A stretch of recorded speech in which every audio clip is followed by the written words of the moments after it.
नमस्कार।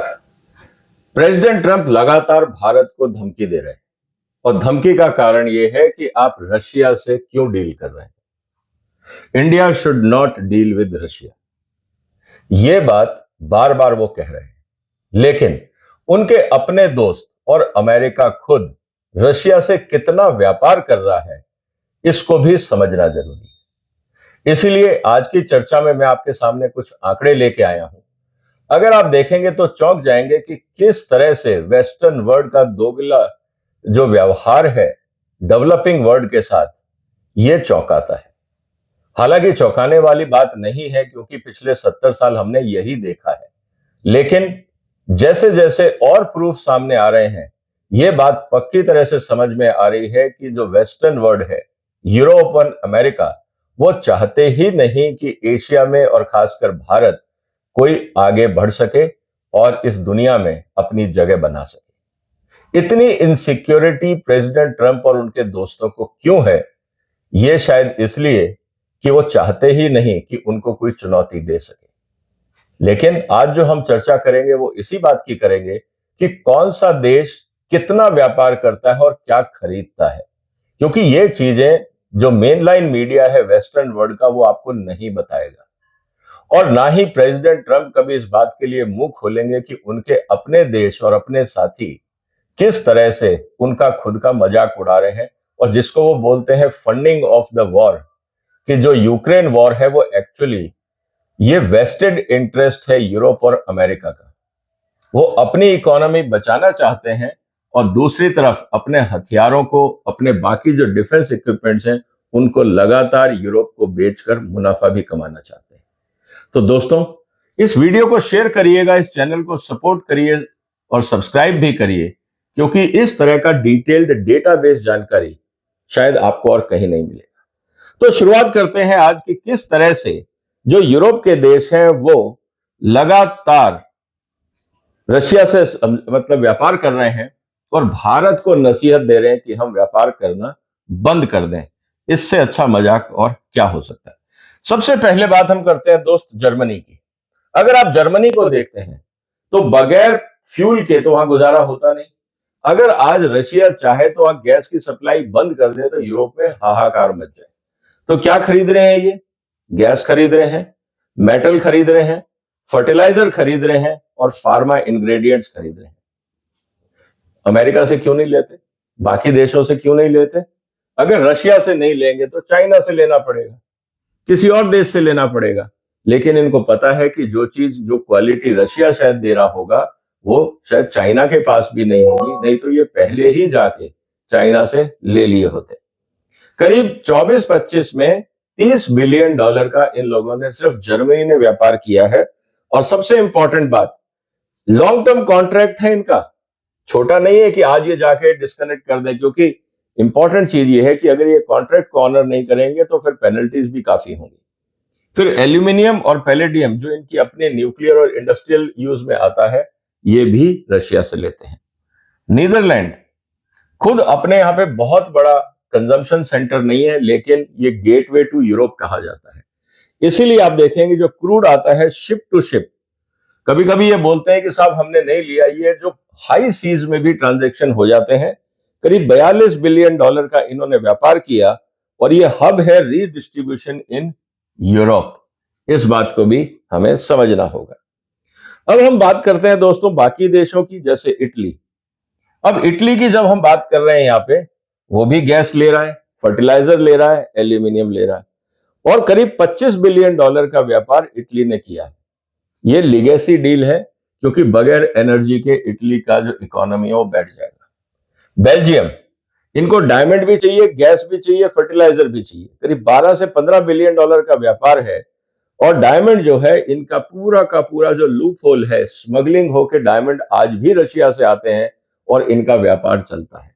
क्या president Trump इस स्मगलिंग को रोकेंगे, जो डायमंड की स्मगलिंग यूरोप में हो रही है रशिया से? क्या वो बोल भी पाए आज तक? क्या उनकी इंटेलिजेंस एजेंसीज को ये नहीं पता कि वहां पे स्मगलिंग हो रही है?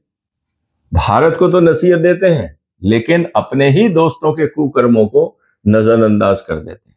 यह है ट्रंप की ओछी राजनीति। फ्रांस की हम बात करते हैं, वहां पे भी एनर्जी और न्यूक्लियर फ्यूल दोनों चाहिए। 10 से 14 बिलियन डॉलर का ट्रेड है। सबसे इंपॉर्टेंट चीज ये है कि जब तक ये न्यूक्लियर पावर रहेगी, रशिया पे डिपेंडेंसी रहेगी, क्योंकि इनको यूरेनियम भी चाहिए और क्रिटिकल कंपोनेंट्स भी चाहिए। ये बात इनको समझ में आती है। हंगरी की जहां तक हम बात करें, उनको भी गैस चाहिए, फर्टिलाइजर चाहिए। 6 से 8 बिलियन डॉलर का ट्रेड है। और सबसे इंपॉर्टेंट बात, हंगरी की सरकार ने तो मना ही कर दिया ट्रंप को कि हम तो काम नहीं रोकेंगे, हमें तो गैस चाहिए, हम आपके यहां से गैस नहीं लेंगे, महंगी पड़ती है, खर्चा बढ़ता है, लॉजिस्टिक्स है, क्योंकि हंगरी लैंडलॉक्ड एरिया है। अब सबसे इंपॉर्टेंट बात यह है कि गैस पाइपलाइन के बगैर हमारा गुजारा नहीं है, हम आपकी बात नहीं सुनेंगे, ये हंगरी ने साफ बोल दिया है। अब बाकी जो देश है, जैसे ऑस्ट्रिया को भी गैस चाहिए। And no EU ban on Russian gas yet. अभी तक आपने बैन तो लगाया नहीं गैस पे, तो फिर आप हमको क्यों मना कर रहे हो? आप कह रहे हो कि ट्रेड मत करो, लेकिन आपने बैन लगाया नहीं लगाया, क्यों? क्योंकि आपकी दुकानदारी रशिया से ही चलती है। स्पेन एलएनजी गैस इंपोर्ट अब ज्यादा ले लिया इन्होंने, डिस्पाइट ऑयल बैन। इन्होंने तेल पे बैन लगाया कि आप क्रूड नहीं खरीदेंगे रशिया से, कोई बात नहीं, उन्होंने कहा ठीक है हम गैस और ले लेते हैं, तो गैस की सप्लाई उन्होंने बढ़ा दी। तो ये हाल है यूरोप का। Czechoslovakia and Bulgaria, Slovakia and चेक, स्लोवाकिया एंड बल्गेरिया में वही गैस एंड ऑयल, 3 से 4 billion dollar each. EU exempted some landlocked state. अब जब अपने पे बात आती है कि अच्छा आपके पास पोर्ट नहीं है, आपके पास शिप नहीं आ सकता, तब आप गैस पाइपलाइन ले सकते हो। मतलब अगर आपका स्वार्थ है तो हम आपके लिए कानून तोड़ भी देंगे, उनको बेंड भी कर देंगे, लेकिन भारत के लिए हमारे दूसरे स्टैंडर्ड। ऐसे सो कॉल्ड विकसित एजुकेटेड सोसाइटी की क्या क्रेडिबिलिटी है दुनिया में दोस्तों? इस पे भी हमें सोचना होगा। अब हम बात कर रहे हैं फिनलैंड की। अब इंटरेस्टिंग चीज देखिए, यहां पे फिनलैंड के अंदर इनको भी गैस चाहिए, न्यूक्लियर फ्यूल चाहिए। थोड़ा बहुत इन्होंने सप्लाई कट किया है, क्योंकि इनको नॉर्वे से और बाकी जगह से सप्लाई मिल जाती है। ग्रीस, आज भी इनके जहाज रशियन ऑयल पूरी दुनिया में ले जाके बेच रहे हैं। इन्होंने अपना काम धंधा बंद नहीं किया, क्योंकि इनको भी गैस भी चाहिए, इनका शिपिंग बिजनेस भी है, फ्लीट सर्विसेज भी है रशिया के लिए, और जो रिफाइंड ऑयल है खाने का, इनको वो भी व्यापार करना है।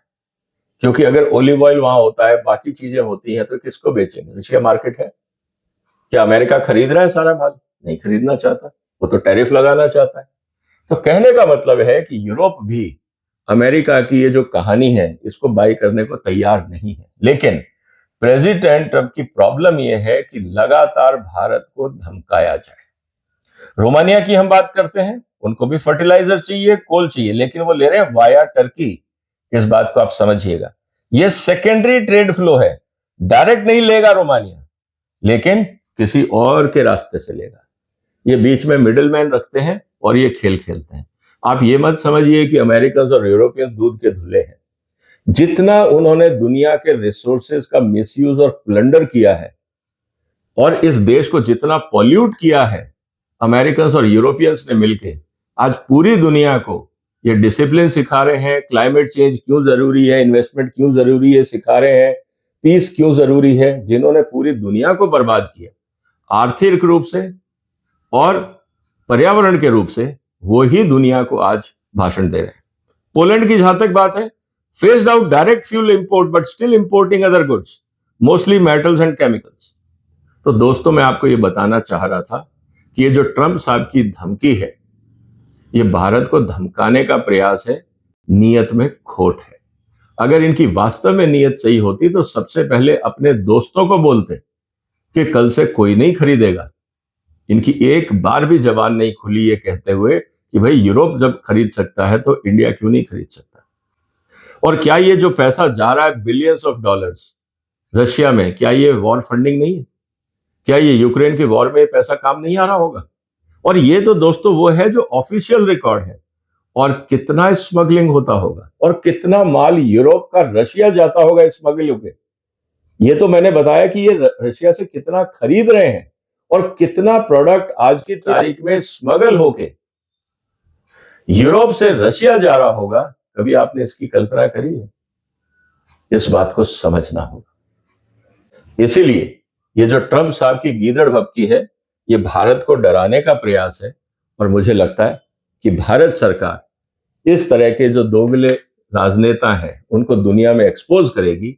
इस तरह के वीडियोस बना के पूरी दुनिया में सर्कुलेट होने चाहिए, तभी दुनिया को पता लगेगा कि इनका स्टैंडर्ड क्या है। इसीलिए दोस्तों मेरा ये निवेदन है कि आप भी इन वीडियोस को सर्कुलेट करिए, आपके एनआरआई दोस्त होंगे वहां तक पहुंचाइए, ताकि वो अपने वहां के जो विदेशी दोस्त हैं उनको एक्सप्लेन कर सकें कि हकीकत क्या है और भारत का स्टैंड मजबूत हो सके।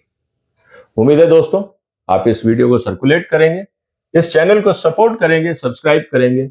फिर मुलाकात होगी एक और महत्वपूर्ण मुद्दे के साथ। तब तक अपना ध्यान रखिएगा। फिलहाल वंदे मातरम।